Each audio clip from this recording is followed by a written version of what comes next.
quit my business. I had 1,000 people coming to my website every month. Largely thanks to you, I was thinking about how could I monetize this traffic. I'll give you one line of code, embed this AI audio processing tool, and you're gonna now offer this high-tech offering in print money. There has been 16,000 songs uploaded to Stemmer since October 31st. I went all in on Stemmer until I ran out of money. Being an entrepreneur sucks. Yes. Everyone, my good friend Sam Goetz is here, founder of Stemmer. I call you a serial entrepreneur because, I've known you since before Stemmer, and I've seen you pitch some very interesting products. The wall. Yeah. The wall is one. Yep, that's the most memorable concept. And I still think there's like value in that. Have you ever thought about giving it another go? Back when I was when I quit Stemmer for a little bit, I was really getting antsy. Yeah. I thought about making it, like you suggested, like a service. Yeah. Sort of like a mobile throw the axe type thing. A mobile one, yeah. Yeah, because like rage rooms are a thing, apparently. And I don't know like where to find a rage room, but I know if there was just an opportunity, wherever I was, something popped up. Hey, you want to break this thing? Yeah. Let me blow some steam. Punch a hole in the wall. Yeah, man. Yeah. I was stressed out during college, so that's what started it. Solving your own problems. Yeah. Did you actually punch a hole in the wall first and then realize like your hand was in the hole and you I wanted to, but no. Got you. Yeah, I was living in the dorm. Got you. Bad. Okay. So you were just like, I wish I could punch a hole in a wall. Yes. Let me figure out what I could do about it. Yeah. Got it. I am curious because I've not yet heard you introduce yourself. So when you're out in the world, just like networking, how do you introduce yourself? I help musicians earn a passive income by letting them sell high-tech music filters to their audience. Gotcha. Yeah, that's what I know you for. And I definitely understand how it depends, like where you're at. Do you find yourself networking in your industry a lot or just going out to general, more startup type networking events? When I go to networking events and meetups, it tends to be more general startups, mainly because industry-specific events aren't too common. There's one in Lancaster, PA, actually, today and tomorrow, but I'm not going out. It's a whole conference. For music? Yeah, a music conference, yeah. Gotcha. Next time it comes around, we might have to take a road trip because I have friends that have moved out to Lancaster, and they're telling me how jumping it is. Oh yeah. Like how jumping could Lancaster be? But apparently it's got a lot of stuff going on. This conference is there. Yeah, so it's a music festival too. Yeah. Okay, sweet. So performers and things. Anyone you know? No. Okay. There's a CEO of a music tech firm, Groover, that'll be there. Okay. That's how he posted it on LinkedIn. I was like, this could be a cheaper way to test the waters of going to, because it's other music tech conferences are expensive and take flights. Yeah. But this was would have been a good chance, especially to try out that sales channel. Yeah. But it just didn't end up working out. Gotcha. Just timing wise. Partially timing, I couldn't get off work. Gotcha. Largely that, but also I was thankfully I'm a little busy right now trying to serve my current customers. I'm let's not try and explore a sales channel right now. Gotcha. Before we get into Stemmer, because I would love to hear about the growth. You got more customers to focus on. It's keeping you busy, but you just mentioned something about having a job and being a founder at the same time. Yeah. So can you just explain a little bit about, what do you do on the side if you're comfortable sharing that? Definitely. And just, how do you balance both of those things? Yeah. And that pitch I have like that. Okay. Because I pitch for a living. So I work for a startup from Penn called The Rounds, and it's like a modern day milkman. All your groceries go in glass jars. They e-bike to your place and take back the empty jars to wash them. My role for them is a sales role. I go to apartment buildings in the morning, give out bagels, and get people to sign up for the app. I haven't seen you outside this apartment building just yet, so got to come through. Yeah, now you know where it is. No excuse not to be here. No excuse. And we love bagels around here. You have plenty of extra sometimes too. Right on. Okay, so you got that. And how many hours do you commit to that? I do about 20 hours a week. That's pretty good, yeah. And it's good. I wish I took on a part-time job sooner. Before I was doing this, I went all in on Stemmer until I ran out of money. And it's nice having a job for multiple reasons, especially this job, because you get to talk to a lot of people and instead of just being in my room just working all day and maybe sometimes feeling guilty for taking any time off, taking a break. Like for me, getting a job was like, I don't know, just sort of just accept, like just trying to accept where I am and like just accept that and be like, it's okay if your startup isn't your full-time thing. At one point you were full-time on your startup. Yeah. What helped you get to that point? Like, how did you take that leap and invest in yourself? Because you're still very young. What was the process of just being able to focus on Stemmer full-time? So I was fortunate enough to have some savings, and I got a ton of funding from the University of Delaware, the Horn Entrepreneurship Program. So I was coming out of college, and I was like, I have some money. I could probably last a year. And I figured I might as well try going all out. So it was definitely a risk, but yeah, I guess that's it. Yeah, right on. Just jumped in, got the Yeah. resources. And how long were you able to focus on it? Even though I only had enough runway originally, because I wasn't even making money. So I was Yeah. like, I'll last 12 months before I run out of money. But I did start to make more money. So I ended up doing it full time for maybe 18 months, I think. And then I made some choices in the business that sort of led to me running out of money. But I was running out of money no matter what. Either way, yeah, for sure. So then did you find this job like on a job board? Did somebody tell you about it? Yeah. So I wasn't even sure what job I wanted to do. And it was a very, I guess the word is stressful, because all of a sudden my identity goes from full-time founder to I need a job, but do I want to be an entrepreneur? Because I also, same time I ran out of money, I quit Stemmer. So my whole identity was uprooted. Yeah. So I didn't know what kind of job I wanted. And I was like, I went to the UD career fair. I was like, maybe I'll do a full-time job. Being an entrepreneur sucks. Yes. Let me take a break. And I went there, and during this process, I realized I cannot help but be an entrepreneur. That's even what I said in the podcast competition. So I realized I'm always going to be this. And I realized a full-time job will take up a ton of time. So I was like, I guess I'll do part-time. And it's unfortunate. I was like, unfortunately, full-time jobs, they pay a lot more than a part-time job would. Yeah. So I thought it would be great if I could somehow make full-time job hourly wages doing part-time work, which I thought was unrealistic. Yeah. But I got lucky at the rounds. At my role, I'm grateful to make really good wages, and I get to work part-time. So it's perfect. It's perfect. Excellent. I found him on Indeed. Okay. Yeah. Indeed. So don't sleep on Indeed. No. I feel like everybody goes to LinkedIn, Indeed. Like I used to hear about it a lot, but it's still out here changing lives. Yeah. Awesome. Yeah.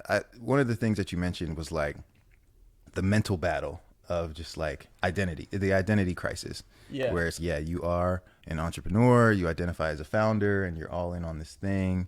But the reality is it's a startup, and you are in the market, but you haven't validated it to the point where you have, recurring revenue that's significant.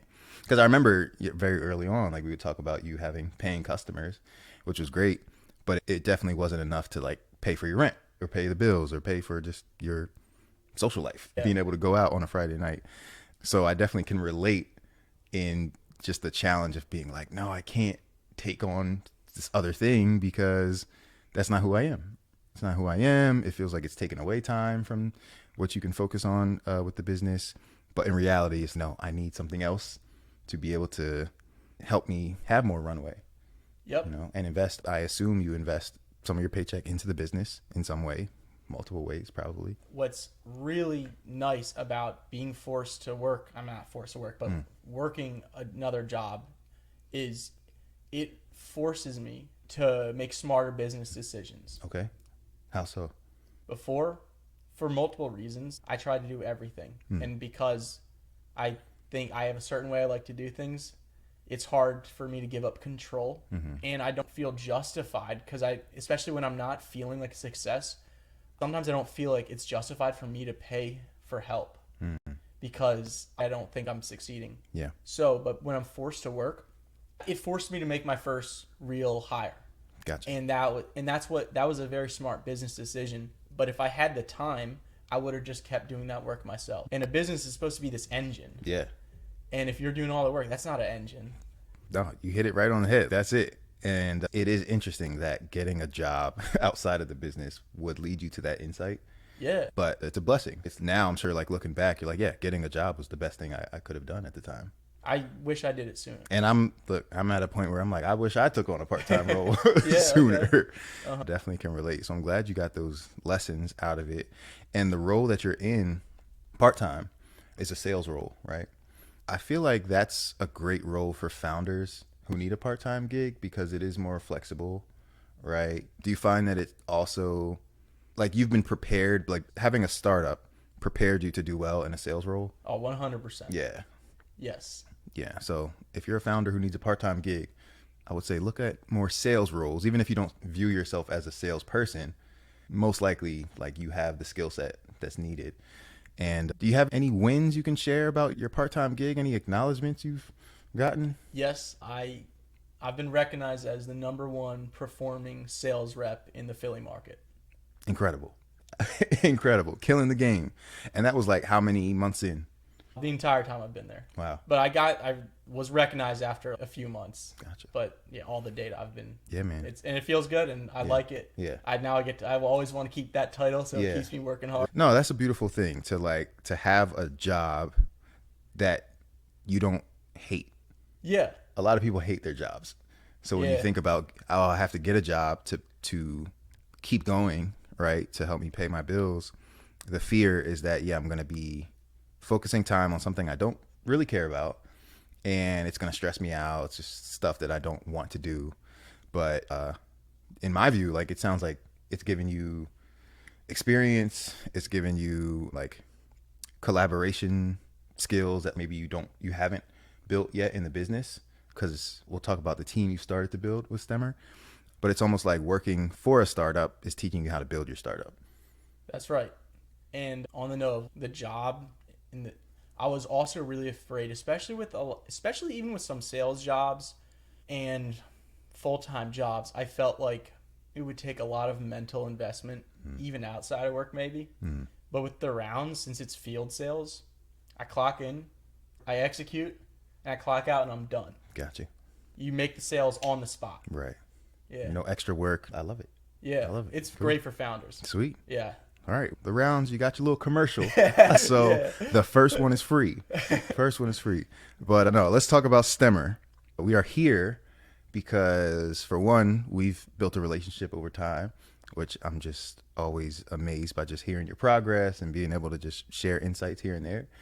But you are now a member of our community at Bison Venture Partners, and you took advantage of our podcast pitch competition opportunity that we hosted, where several entrepreneurs ranging from authors to production company founders to, what would you call it, like more community-based startups, all competed for $1,000 grand prize, where you each got an episode on our podcast, and you had to get as many listens as you could to win the $1,000. You are here on the couch as my first live interview around the herd because you got the most listens.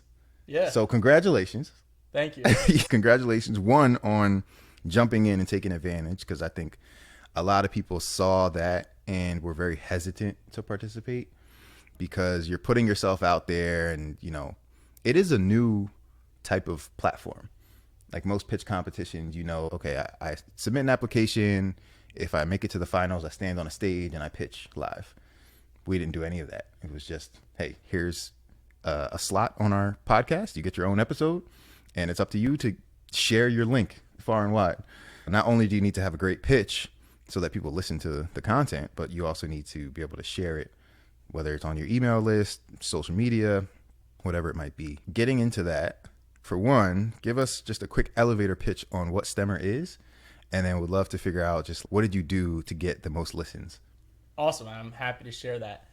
And I'm still working out how to pitch Stemmer. The new version is like only 6 months old by now. So the easiest way to pitch it, especially lately, it takes a different route, but Stemmer makes songs that somebody recorded in the bedroom or at home sound like they made it in a professional studio.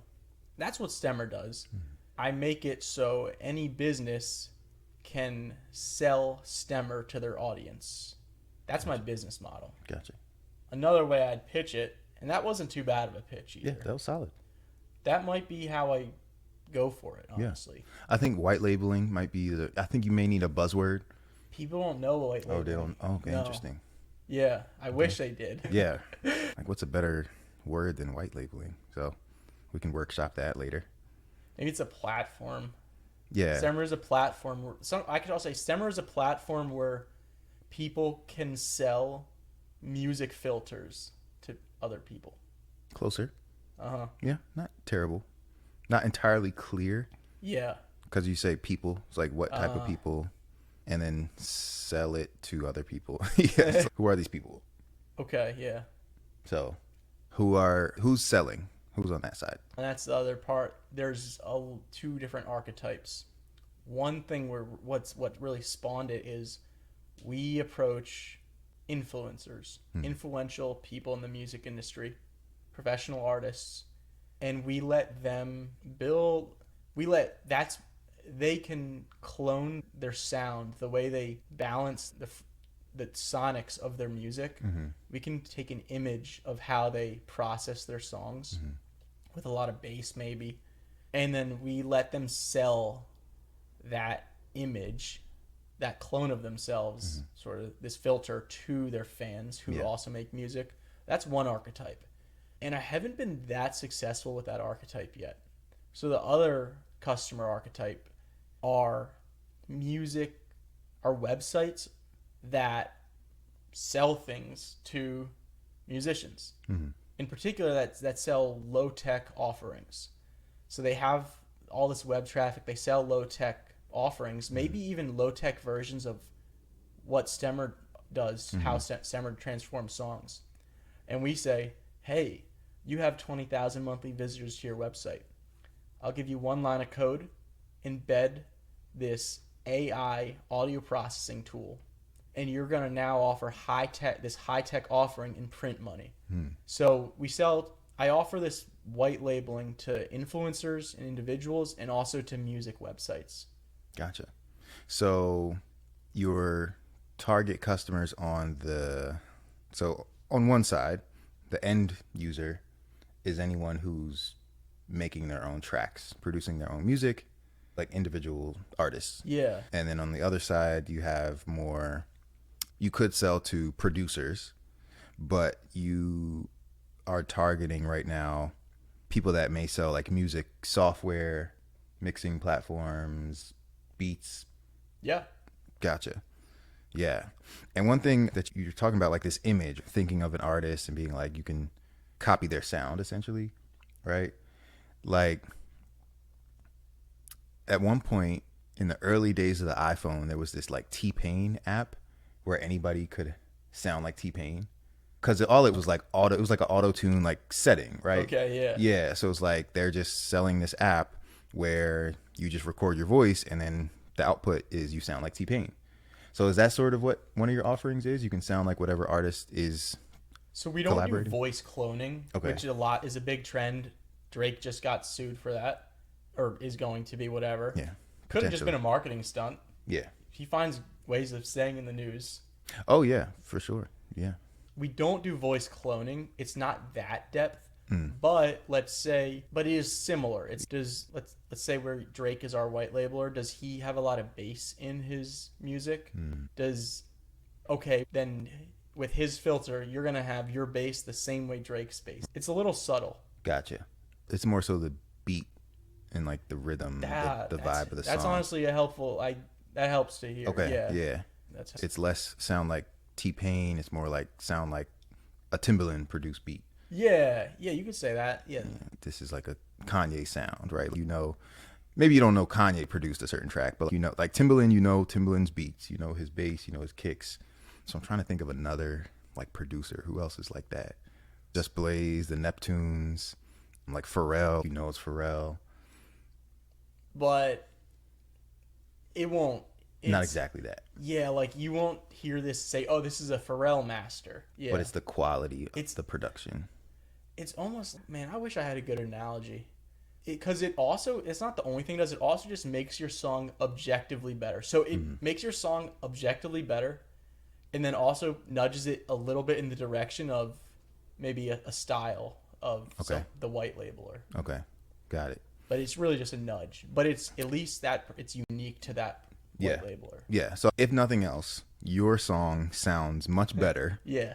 Having gone through this process, it is a mixed and mastered track. Mastered, not mixed. Now. Okay. Yep. So you master it, and this is an affordable service. It's a very efficient service, right? It's a software. So you don't need to sit in a studio with someone. You don't need to you don't need to know a producer, or what do you call them? Exactly. Producers or engineers. Okay. Yeah. You don't need to know an engineer personally. You can literally just go to the website, upload your raw track. Yeah. Yeah. And how long does it take for the software to master it? Couple minutes. A couple minutes. Yeah. So very quick and inexpensive. Very cheap. Most people sell it for $5 a song. Okay. Yeah. Awesome. What led you to getting to that point and realizing that was a valuable service for artists? Yeah. And I still do look forward to answering your question of how I won the competition. Okay. It's all good. But how did I get here? I had quit my business. You quit Stemmer? Yeah. Okay. I had quit and I was just done. But I had 1,000 people coming to my website every month. And after you quit? Yep. So with you doing nothing, people were just showing up. After years of work, I had earned some passive web traffic. Awesome. Yes. And largely thanks to you, I was thinking about how could I monetize this traffic, my audience. And prior to building this automatic mastering tool, I had tried to build a way more complex tool that does mixing and mastering. It just does way more, but it was like an invention and it didn't work. But anyway, I realized I found some open source code. All right. So I found this open source code that could do AI music mastering, automatic AI. It wasn't machine learning, but AI is, you can pretty much call most things AI. It's not a machine learning model. It hasn't been trained on anybody's data. Anyway, I found this open source code. I realized at this point, I've actually became a decent software developer. I think I could quickly integrate this to my website and start making passive income from this business that I've quit from my web traffic. Right? I don't want to start another business. I just want to make some money from this web traffic. Take advantage of what you got going on. Yeah. So pretty much I was my own end user. I was like, I have web traffic. I want to make money from my web traffic. Gotcha. Let's throw up AI mastering, see if it works. And the crazy thing is, the algorithm, it's not that amazing. In fact, when I tested it out and I sent it to my friend, my old co-founder of the company, Julian, he was like, dude, this sucks. I was like, I don't know if this is going to work. Yeah. It didn't sound great every time. So I threw it up. It started printing money. But what was special, and this was what made me a completely, still wasn't going to jump into the business, but what made me identify a unique business model was this open source code had the ability to use reference audio files to fine-tune the way it processes songs. And that's when it clicked, and I was like, imagine if every artist could sell their audience their own AI mastering. Yeah. Because AI mastering has been invented, and you just have to go there's plenty of people sell it. But the artists now, I realized I could enable artists to sell this AI mastering, have it be unique, one of one, and they make money. Yeah. Power to the people. Yeah. Yeah. That's awesome. Where are you at right now in regards to number of users for that particular service? So there has been 16,000 songs uploaded to Stemmer since October 31st. That's insane. Yeah. That's really amazing. 16,000? Yes. It's awesome. That is awesome. Yeah. Yeah. That is really awesome. Do you know of that number, how many are unique artists? I would bet half of those songs are from repeat users. Awesome. Yeah. Love it. I love it. So do you offer a service where you go beyond just the one-off submission? Do you have a package where people can upload multiple files at once or anything like that?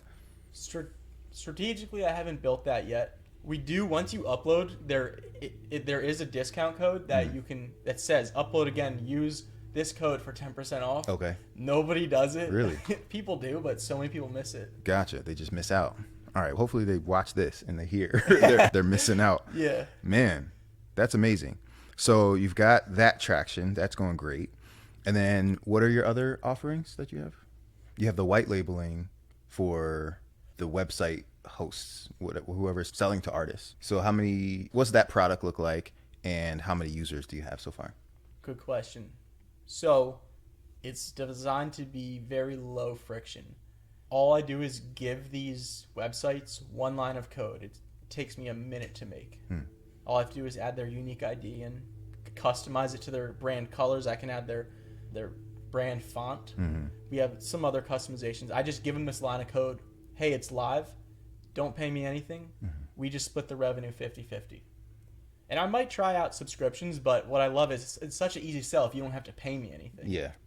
So you're sharing the wealth, right? I get paid when you get paid. Yeah. And it's just an embeddable code that you share. Yeah. Okay. And there's about, I'd say, 30 people who've launched one of these. Sweet. And it follows the Pareto distribution. I think that's what it's called. Like, most of the people don't make much. There's a few people who make a lot of money from it. Sure. Yeah. And the genius of it is that now you're tapping into their audiences, right? So you don't have to market Stemmer. They're marketing Stemmer as themselves. Yeah. It looks like their software. And like you said, like you were getting like 1,000 visitors a month to your site without doing anything, but they are like actively running ads. They're driving traffic to their sites. So you're tapping into an exponentially greater audience. Do you have any numbers you can share in regards to, no specific names of companies, but like how many viewers are their pages getting? We have one company who was getting about 7,000 visitors to their website per month.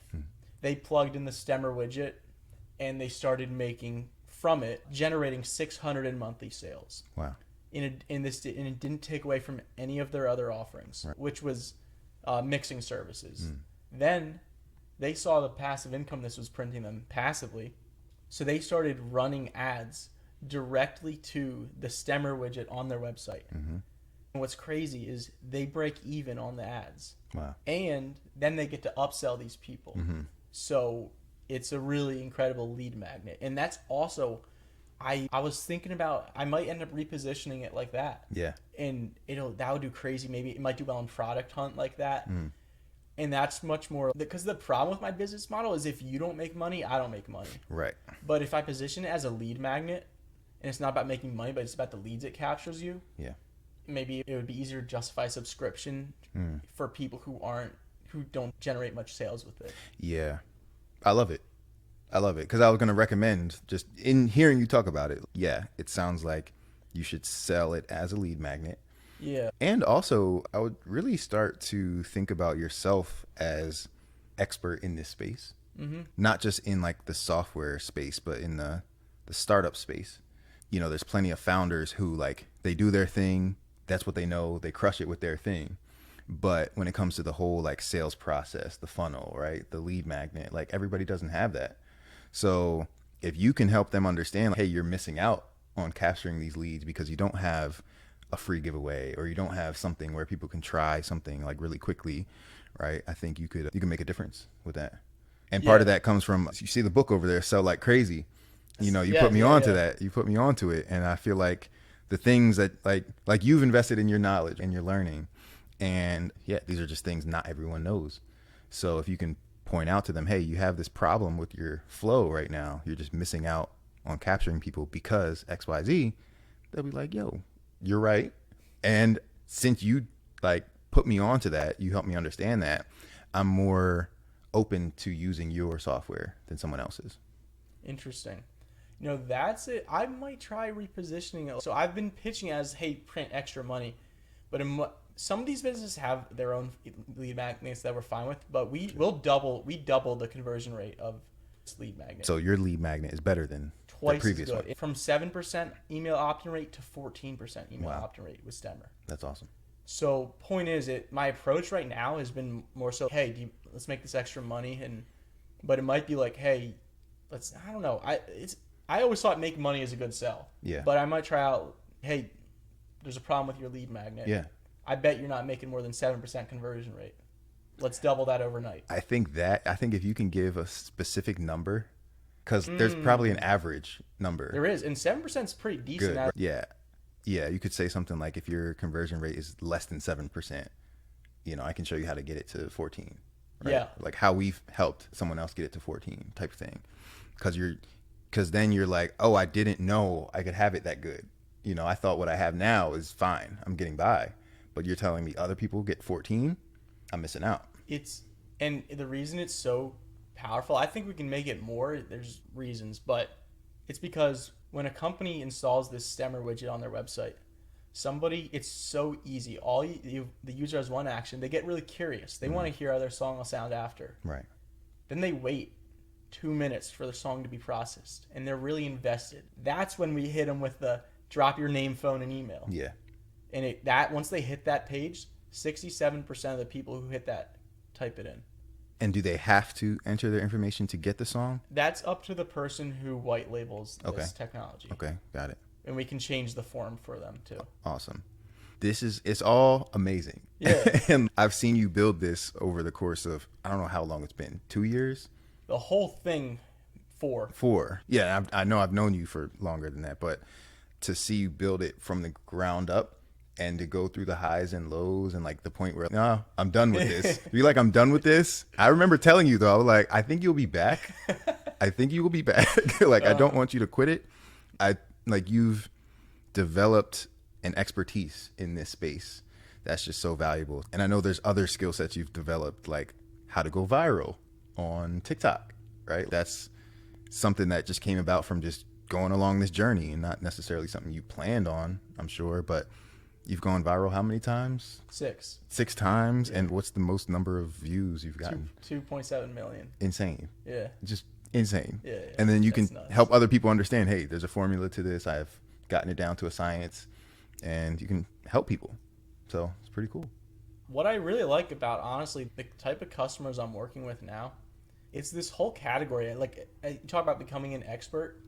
I'm sort of becoming an expert in these small business music websites that they sell. They might sell a few things, sorts of e-commerce, maybe softwares, maybe digital, a lot of digital products. They sell a lot of digital products, digital downloads. I just really like learning from them. And we talk conversion rates. It feels like we're friends. Yeah. Yeah. That's awesome. That's the coolest part, is like being in the space and like these people who you may have looked at as like customers become friends, collaborators, and you're both like, hey, like how do we, I've got a community over here following, like you have a following, like if we team up, you're attacking it from different sides, but it's like a win for sure. So I love that.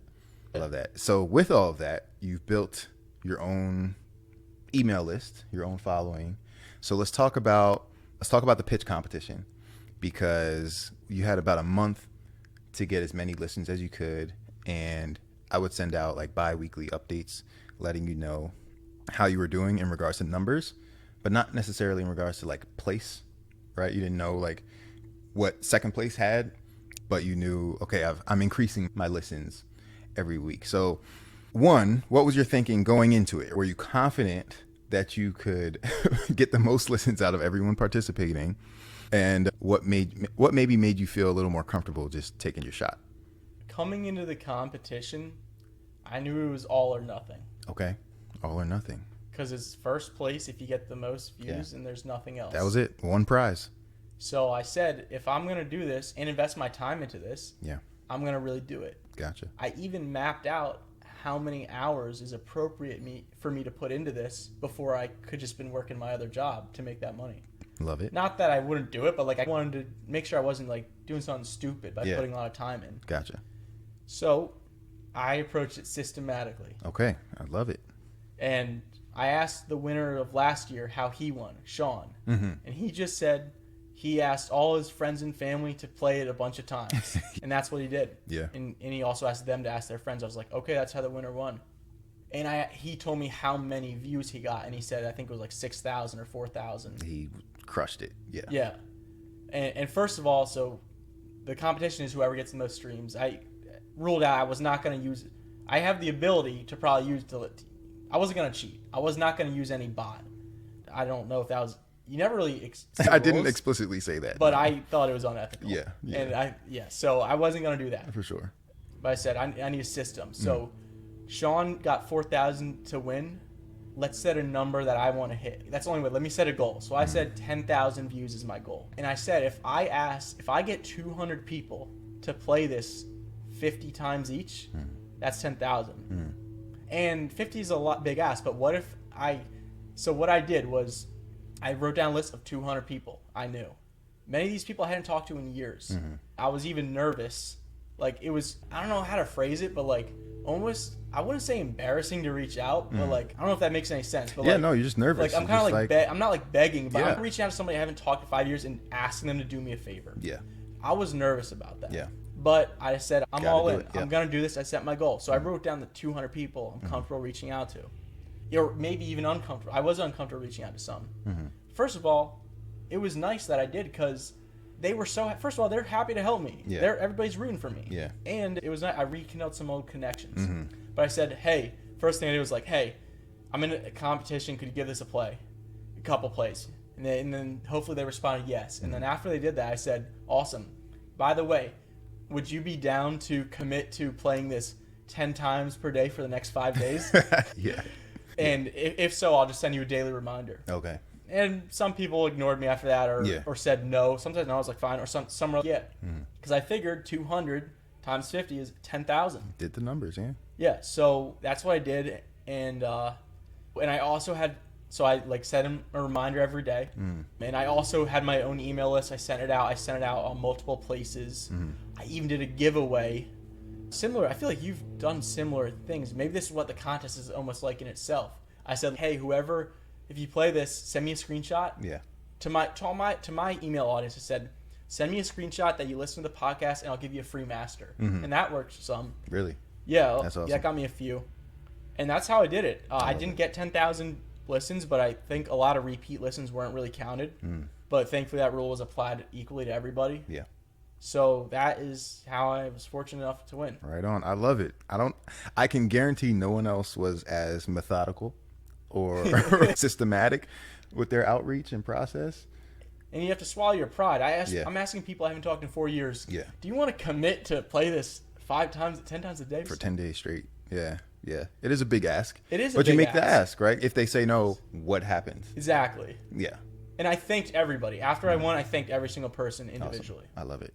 I love it. Yeah, man. You crushed it. You absolutely crushed it. You got not only the most listens on your episode, but people subscribe to our newsletter, right? Like, we were introducing new people to our community. So thanks to you, we got to reach more people signing up, learning about what we have to offer. So if there's any entrepreneurs, right, in your community, hopefully they see that we can add value there. But I think you've set a great blueprint for how to do it well. And this is going to be very helpful for when we announce the next competition, so people understand, okay, like, here's what it takes to win. This is just what it takes. We shared everyone's episode with our own audience. It's not like you're just doing it alone, right? It's not all the views aren't just totally up to you or the listens. I was at a Phillies game last week with somebody I haven't caught up with in a little while, and she was telling me how she tuned in to the episodes, and I was like, oh, that's amazing. Like, I didn't think about just like sort of random people just being interested in all the different stories. My thinking was it'll mostly be your following who really cares, but just to hear other people just tuning in, that's what it's all about. Yeah. So I'm glad. And there were people who got value out of it who did not win. I think anyone who challenged themselves to participate, like, that was a win alone, because this was like a big commercial. Right? Like, we have a growing audience. We have about 1,300 subscribers to our platform. And then people around the world listen to the podcast. Like, somehow it just spreads. Like, you'll see, there's 1% of our listeners were in Jamaica, or in India. So that's pretty cool too. So my recommendation is for anyone, don't just do it when I say do it, but when you see an opportunity to put your startup out there and to get some publicity and potentially win some money, shoot your shot. I enjoyed listening to the people I reached out to were asking me questions about you. They're like, "Who's the guy?" I'm like, "What guy?" I'm like, Who's the guy? "Oh, Gary." Yeah, the guy that keeps talking for 3 minutes at the beginning of every single episode. One other benefit of the podcast, but a big one was really reconnecting. It was nice to feel like people want to support me, and it makes sense. I don't know why I was so nervous about asking people. Yeah. It's a lot of people don't have ways to support your startup. Yeah, that's a good point. One other way that this benefited me, and this is huge for any entrepreneur listening right now. I found out through doing your competition that I can use Substack as a free email marketing system no matter how many emails I have. So that was huge. I hadn't sent out email marketing in months because it costs so much money when you get a certain amount. Yeah. And if it's not working for you, it's not worth it. So now I can send emails to 6,000 people for free. I love it. That is a big win for me. Yeah. Yeah, because my whole thing is like low cost or free tools that also help you monetize. So Substack is like our platform of choice. So I did, one of the things I have to do is look back and really think through, okay, how many new people did we introduce to this platform? Because it is like a community platform. It is like a social media platform all in one with your newsletter, with your email marketing tied into it, and your podcast. If you ever want to launch that, it can all be hosted on Substack. You just gave me like the intro to the episode. That'll be that snippet. That'll be it right there. So I'm glad you're on it. Have you been using it to publish your newsletter? I stopped because I've found my success with this business is coming from highly targeted sales efforts instead of dispersed marketing. Got it. So let's talk about that. So what does that look like for you? Does it look like hiring a sales team? At first it didn't, but yeah. So it's a process that is working. So yeah, I have a sales rep now. His name's Juan. I don't forget his last name, but he's a musician from Colombia. Awesome. And Juan's job is to identify companies, music websites that aren't too small and aren't too big that could benefit with Stemmer. And he finds their contact information. He writes them a highly personalized email. It takes the process for one person takes 7 to 12 minutes. Okay. Yeah. So it's not like that's not no email blast, right? Right. He's highly customized. He sends these people an email. We give them a screenshot of what their Stemmer widget looks customized to their brand colors. So we really show them this is ready for you. Yeah. And then 10% of the people he emails reply. He gets about half of them to book a call with me. And I get about half the people, lately more, that book a call with me to install a Stemmer widget on their website. And that's our process. How did you come up with that process? Like, how did you see someone else run a sales process like that? Or did you literally just come up with it on your own for having been in this space? Once I came up with this business, I tried a few different sales acquisition techniques. I tried posting on social media, did email marketing, and I also got people from directly asking them. And that's what worked. So what worked was direct one-to-one contact. And also what really I noticed is almost all the people who launched were on a call with me. So it was a prerequisite that we have to get them on a call. Yeah. The reason is you nudge them. Like you need people, they'll put it off. Even if they want it, they'll put it off. But if you get on the call, it's, hey, do you want to launch this like right now? And then, so I was doing it myself, somewhat systematically. I would email a bunch of people. I would identify a bunch of leads, email 20 of them. Then they would reply, they'd book calls, and they'd ask me for customizations that I have to code. And then I'd get some, and then I'd build them, but also with the customizations, I add bugs. So after emailing 20 people and maybe getting 1 or 2 launches, I was busy for a month or 2. I could not do any more sales because I was so busy on the product. So I was realizing like I was actually holding back the growth of the business by trying to do the growth myself. Gotcha. So it took me a couple tries, and it's taken a couple iterations to get a sales process working. It wasn't like that right away. But that's when I was like, okay, I want to grow, so I need to just delegate this work. Yeah. That is, it's great to hear, right? Like the business started taking off, right? Like you literally started losing capacity to do everything because you started gaining traction, and the traction forced you to build a team, to get people to fill in and take over these roles that you just don't have the time to do, right? Yeah. So with finding a sales rep, what was the process like for that? Did you use an agency? Did you use a website? I tried a couple things. Posted online. I posted on LinkedIn. I was happily surprised how many quality applicants Okay. applied on LinkedIn actually. And there were multiple great candidates on there. And then I also posted on this music industry job board called Roster, Okay. ROSTR, and that's for free there. And a bunch of people applied, interviewed some. Juan applied twice. First, I posted on LinkedIn and I chose somebody, and it just wasn't the right fit with that person. So then when I posted on the music job board, then I realized I need somebody in the music industry. That was a learning. They need to know this stuff. So then Juan applied on both of them, and he had a really good resume. He is or was, I don't know if he still works, but he's the head of Latin America at Cameo. Oh, amazing. Yep, and he was the head of Latin America at Audius. So I was like, this is incredible. Yeah, he's the guy. Yeah. For sure. That's awesome. That's awesome. So that worked out. And how do you feel right now? Do you feel like your team has the capacity to handle everything, or are you still growing and need to hire someone else? Sales is okay. Sales team is fine for now. So I do get a little bogged down with product. I'm hesitant to hire programmers to code things for me because once I do that and somebody else builds my product, I will lose a lot of control. So it's scary to do that. However, I need to see more revenue before I'm comfortable doing that. Heard. Yeah. Totally understandable. Yeah, and the fact that you have that grasp over where your business is, right, and what you need is great. So I love to hear that.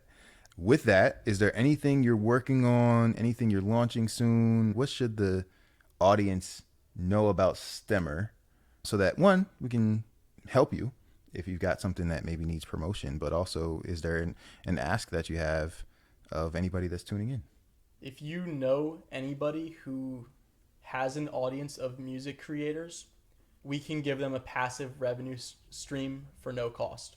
So feel free to send them my way. It's stemmer.io. It's also at stemmer.io. You need customers. You need users. Yeah. For sure. So that sounds great. Stemmer.io, at Stemmer.io, everywhere. Yeah. Awesome. How about connecting with you? Do you find that you primarily are focused on building the Stemmer brand, or do you still want people to connect with you personally anywhere? Yeah, definitely. I like LinkedIn a lot. Sam Goetz, Goetz.